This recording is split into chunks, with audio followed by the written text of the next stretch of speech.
नमस्कार, मैं अनन्या मिश्रा और आप देख रहे हैं माय भारत न्यूज। रुक करते हैं मध्य प्रदेश और छत्तीसगढ़ की तमाम खबरों पर। जंजर सड़क होने से कटनी जिले के शिवाजी नगर के आक्रोशित लोगों ने नगर निगम में अर्थी रखकर धरना प्रदर्शन किया। इस मौके पर पुलिस अधिकारियों के पहुंचने और समझाने के बाद मामला शांत हुआ।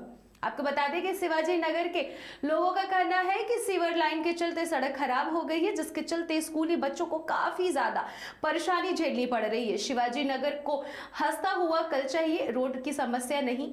पिछले 2-4 महीने से सड़क खराब पड़ी है, सड़क पर पानी बह रहा है, इसकी वजह से आने जाने में भारी परेशानी हो रही है। अक्सर लोग सड़क के गड्ढे में फंसे रह जाते हैं, गिर जाते हैं या दुर्घटनाग्रस्त हो जाते हैं। कोई सुनवाई नहीं हो रही है। इस कारण इलाके के आक्रोशित लोगों ने आज सड़क को लेकर नगर निगम के खिलाफ नगर निगम के गेट पर नगर निगम कमिश्नर के खिलाफ जोरदार प्रदर्शन शुरू किया। घंटों नगर निगम के अधिकारी और पुलिस बल के सामने समझाने के बाद लोगों को शांत हुए। वहां इलाके के लोगों ने यह भी चेतावनी दी कि यदि जल्द ही सड़क का निर्माण नहीं हुआ तो वह उग्र आंदोलन करेंगे। हम लोग आए थे कमिश्नर साहब से मिलने। शिवाजी नगर के निवासी हैं हम सब लोग। वहाँ की पीड़ा है, सीवर लाइन वालों ने पूरी रोड को खोद के नष्ट कर दिया है, जिससे हम लोग सब लोग पीड़ित हैं। बच्चे स्कूल नहीं जा पा रहे, हम लोग परेशान हैं। उसकी पीड़ा को हम बताने आए थे, उसी के लिए आए थे। क्या आश्वासन दिया गया आज? हमने बोला काम शुरू कर दिया गया, 2 घंटे के अंदर शुरू कर दिएंगे और 5 बजे स्वयं आके अधिकारी देखेंगे। नहीं होगा तो कल फिर हम लोग आएंगे। क्या नाम है आपका? क्या नाम है आपका? जी, क्या नाम है आपका? मेरा नाम बिंदेश्वरी पटेल है। यहाँ पर आज वही प्रदर्शन किया सड़क निर्माण कार्य को लेकर, क्या आश्वासन दिया सर आपको? अभी वहाँ पर सीवर का काम जारी है। सीवर के काम की वजह से और वहाँ पे चूँकि कच्ची सड़क थी, बारिश हुई थी, अभी प्रगति नहीं थी 2 दिन, इस वजह से वहाँ पर कीचड़ हो गया है। तो उस रास्ते को आवागमन की दृष्टि से अभी अस्थायी तौर पर ठीक करने के लिए निर्देशित कर दिया गया तत्काल। और वहाँ पर अभी रोड के लिए कार्य योजना भी तैयार हो रही है, लेकिन एक साइड से नाला टेंडर की प्रक्रिया में है। जैसे ही वो नाला कंप्लीट हो जाएगा और वहाँ पर रोड की कार्रवाई तत्काल प्रारंभ करने की कोशिश की जाएगी। सर क्या डिजाइनिंग सर आपकी? क्या डिजाइनिंग है सर आपकी? Deputy commissioner Kamal Kumar. नागदा में कल शाम सुनील नगर क्षेत्र में मकान खाली कराने को लेकर 2 पक्षों में विवाद हो गया और विवाद इस कदर हो गया कि बात हाथापाई तक पहुंच गई, जिसमें एक लड़की बेहोश हो गई और लड़की के सिर में चोट भी काफी ज्यादा आ गई। वहीं आपको बताते चले कि मकान खाली कराने के नाम से मकान मालिक ने अपने किराएदार से मारपीट शुरू कर दी, जिसका सीसीटीवी फुटेज भी सामने आया है। फिलहाल मामला थाने तक पहुंच चुका है और पुलिस ने दोनों और से मामले में दर्ज कर मामले की जांच शुरू कर दी है। मैंने जाना था तो कि मकान खाली कर दो और 2 तारीख को आके ना किराया पूरा ले गया था मुझसे। और मैंने बोला मैं कि ठीक है मैं खाली कर दूँगी, मेरे 8-15 दिन के टाइम तो चाहिए। तो वो तो कुछ नहीं है ना, उसकी औरतों ने ना आगे ने सब ने बाहर खींच के ना मारा कूटी करी हमारे साथ में। उस बेटी को ऐसा मारा, उसने आगे भी था, उसके साथ में एक और था, उसका नाम नहीं पता मुझे। दोनों ने ऐसे पेट में मारा इस लड़की को, तो इसको उल्टियाँ भी हुई ने, एकदम बेहोश हो गई, अभी तक होश में नहीं आई है। सुनील नगर में एक आदिल रशीद है, उनका मकान है जिसमें अर्चना प्रजापति किराए से रह रही थी पिछले 4 महीने से। उसका कह रहा है कि विगत 4 महीने से जब से वो रह रही है तब से उन्होंने किराया नहीं दिया। इस बात को लेकर दोनों पक्षों के बीच में विवाद था। आज वो अपनी पत्नी और बच्ची के साथ में वहाँ किराया लेने गया होगा, दोनों पक्षों में मारपीट हुई है। सर किन धाराओं में प्रकरण दर्ज हुआ सर? मारपीट की धाराओं में प्रकरण पंजीबद्ध किए हैं उसमें। सर दोनों तरफ से दोनों पक्षों का मेडिकल भी हमने कराया। किसी को चोट वगैरह? चोट है तभी कराया। सर दोनों पक्ष में किसी का पहले कोई आवेदन आया कि थाने में सर आपके पास इसके पूर्व में? पहले इनकी शिकायत आई थी, तो चूँकि वो मकान और किराएदार मकान मालिक से संबंधित प्रकरण था तो वो SDM साहब को रेफ़र किया था, क्योंकि इस मामले में संज्ञान लेने के उनको अधिकार प्राप्त है।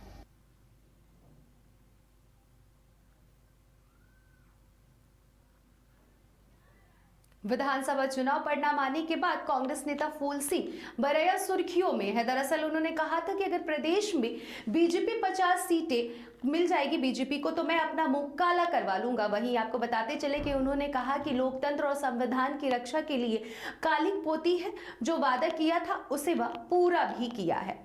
आपको बता दें कि कांग्रेस नेता फूल सिंह बराया तब सुर्खियों में आ गए जब उन्होंने कहा था कि अगर प्रदेश में बीजेपी को 50 सीटें मिल गई तो वो अपना मुंह काला करा लेंगे। इसके लिए उन्होंने तारीख और स्थान भी बताया है। आपको बता दें कि उन्होंने कहा था कि 7 दिसंबर को भोपाल राजभवन के सामने दोपहर 2 बजे अपने हाथों से मुंह काला करेंगे। बराया ने अपना वादा पूरा करने के लिए माथे पर काला टीका लगाया एवं ईवीएम को कालिख भी पोती। उसी दौरान बराया के साथ राज्यसभा सदस्य एवं पूर्व सीएम दिग्विजय सिंह भी मौजूद रहे।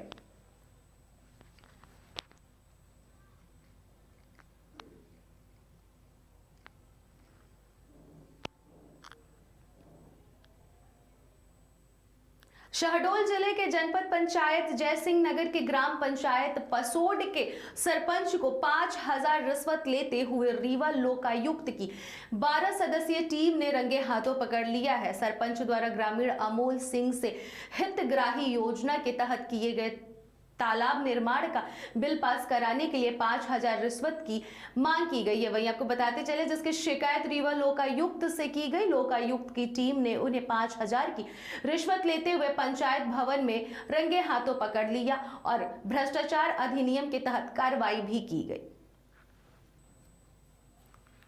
जयसिंह नगर जनपद के ग्राम पंचायत पसोड सरपंच कृष्ण कुमार मिश्र के द्वारा हितग्राही योजना के तहत तालाब निर्माण कार्य का बिल पास करने के नाम पर रिश्वत की मांग की गई थी। इसकी शिकायत प्रार्थी ने लोकायुक्त पुलिस से की थी। जयसिंह नगर जनपद में पसोड पंचायत के सरपंच कृष्ण कुमार सिंह को पंचायत भवन में ही रिश्वत लेते लोकायुक्त ने ट्रैप किया। सरपंच को रंगे हाथों गिरफ्तार करने की खबर से आसपास के ग्राम पंचायतों में भी हड़कंप मचा हुआ है। वहीं आपको बताते चले कि मामले में सरपंच के खिलाफ भ्रष्टाचार निवारण अधिनियम के तहत प्रकरण पंजीबद्ध कर आगे की कार्रवाई की जा रही है।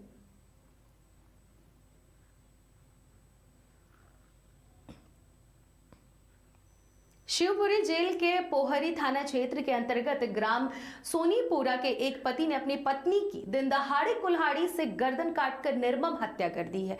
जानकारी के अनुसार आपको बता दें कि पोहरी थाना क्षेत्र अंतर्गत आने वाले वार्ड क्रमांक 13 सोनीपुरा की रहने वाली एक महिला रचना शर्मा की उसके पति अरुण उर्फ भूरा शर्मा ने खेत में कुल्हाड़ी से गर्दन काटकर नृशंस हत्या कर दी है। दरअसल आरोपी ने पत्नी की हत्या क्यों की फिलहाल इसका पता नहीं चल सका है, लेकिन पुलिस की बात करें तो पुलिस ने मृतिका के शव को पोस्टमार्टम के लिए भेज दिया है। हत्या में प्रयुक्त कुल्हाड़ी को जब्त कर लिया गया है और आरोपी पति को गिरफ्तार कर लिया और पुलिस ने घटना की जांच शुरू कर दी है।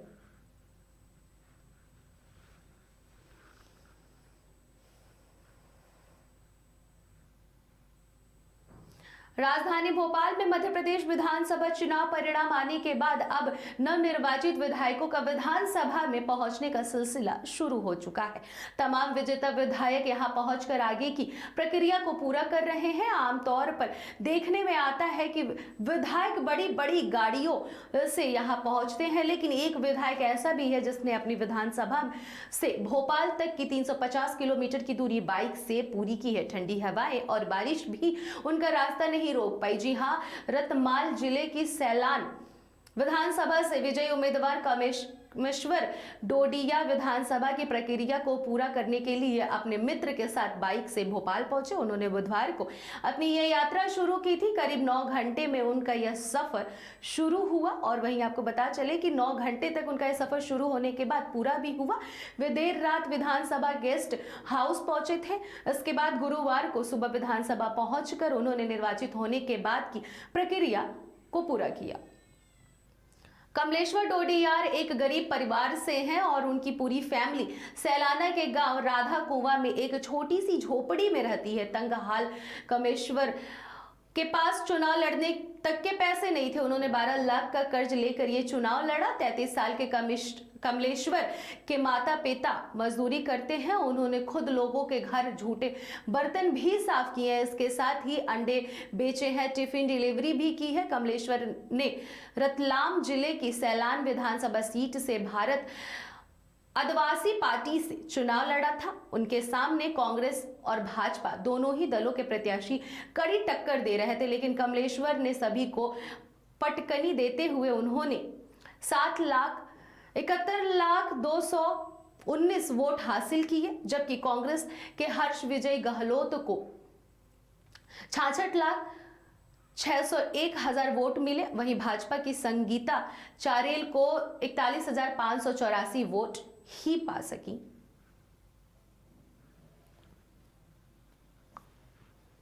यहाँ से विधानसभा आपने 350 किलोमीटर का सफर बाइक से तय करने का फैसला क्यों लिया? बस से आ जाते? मेरे पास नहीं है ना फैसिलिटी, मेरे पास नहीं है, कार नहीं मेरे पास, मेरे दोस्तों के पास में थी 4 व्हीलर। अब वो समय पर अवेलेबल नहीं हो सकी, तो समय क्या महत्व को देखते हुए मैं बाइक से निकला। इतनी ठंड में 350 किलोमीटर का सफर काफी कष्टदायक होता है, कैसा रहा आप?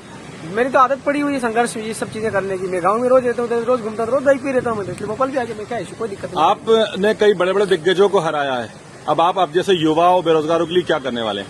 मेरे सामने विधानसभा चुनाव में 2 पूर्व विधायक थे, कांग्रेस के पूर्व विधायक थे और बीजेपी से पूर्व विधायक थी, तो टफ कंपटीशन था, लेकिन हमने कोई कसर नहीं छोड़ी चुनाव लड़ने में। भविष्य की क्या कार्य योजना है आपकी रतलाम से? भविष्य की कार्य योजना ये है, लोगों की भलाई करने में कोई कसर नहीं छोड़ूंगा, लोगों की भलाई करूंगा। सरकार जो भी है, बीजेपी का सरकार है, बीजेपी सरकार से भी लगातार बात करता क्या सुविधाएं लेना चाहेंगे अपने लिए? मुझे तो पता ही नहीं, पहली बात तो सुविधाएं क्या क्या है, मुझे आइडिया ही नहीं इसके बारे में, कुछ क्या क्या सुविधाएं मिलता है, I have no idea. Sir, जो आपने कर्ज लिया है 12, बहुत बहुत बधाई। आप गाड़ी लेके उस गेट से अंदर तक चले जाएंगे।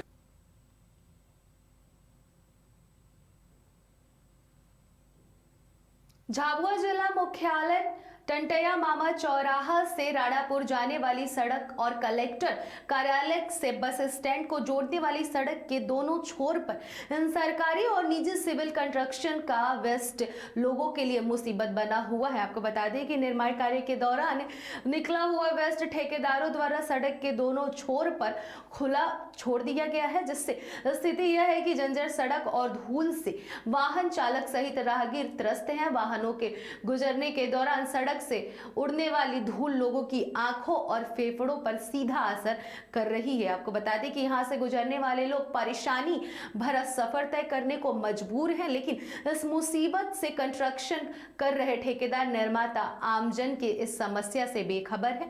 पूरे मामले को लेकर झाबुआ नगर पालिका के मुख्य कार्यपालन अधिकारी ने अपील जारी की है, साथ ही अपील पर अमल न करने वालों पर कार्रवाई करने की भी बात कही है।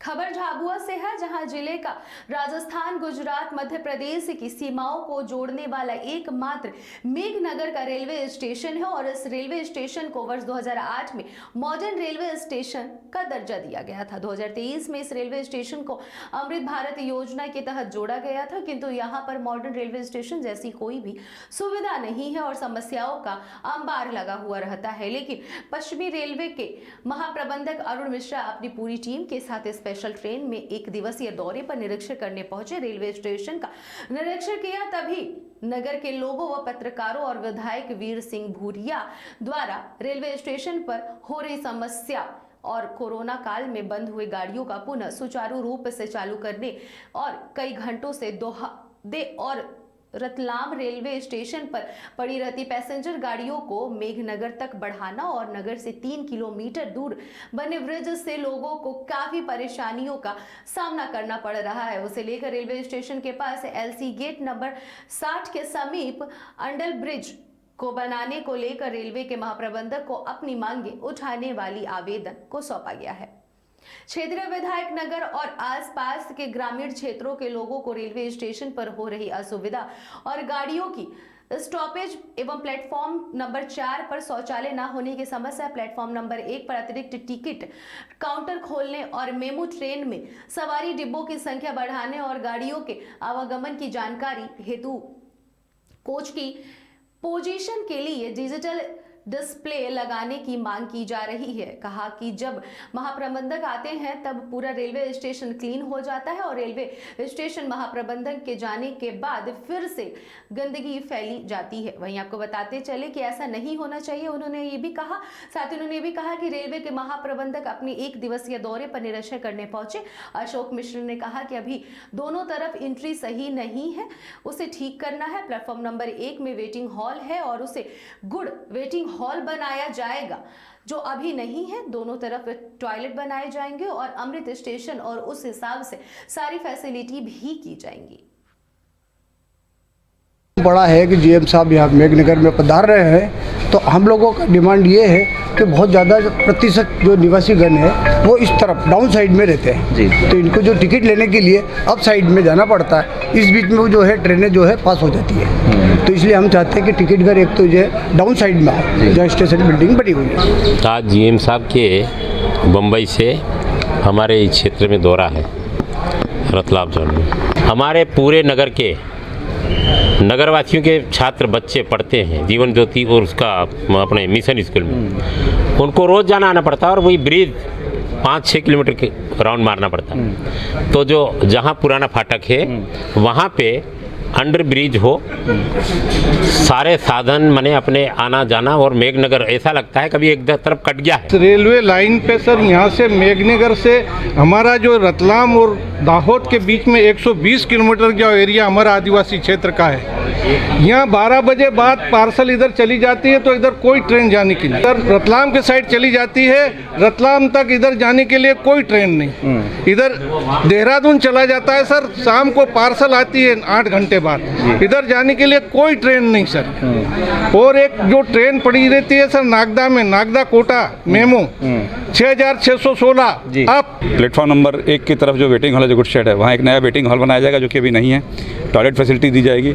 उसके अलावा अमृत स्टेशन के अलावा गुड शेड जहाँ है उसको थोड़ा इंप्रूव किया जा रहा है। फुल रेक साइडिंग बनाई जाएगी, उसमें पीने के पानी की व्यवस्था, टॉयलेट, और अगर अभी देखते हैं कितने रेक आते हैं उसके हिसाब से मजदूरों के नहाने की व्यवस्था का भी आगे प्रोविजन है। देखते हैं रेक कितने आते हैं, वो नंबर में थोड़ा डिस्प्यूट है अभी हमको जो बताया गया है। उसके अलावा एक बड़ा 12 मीटर का FOB दिया जाएगा दोनों तरफ जोड़ने का, और दोनों तरफ टिकट खिड़की का भी प्रावधान किया जाएगा। प्लस स्टेशन पे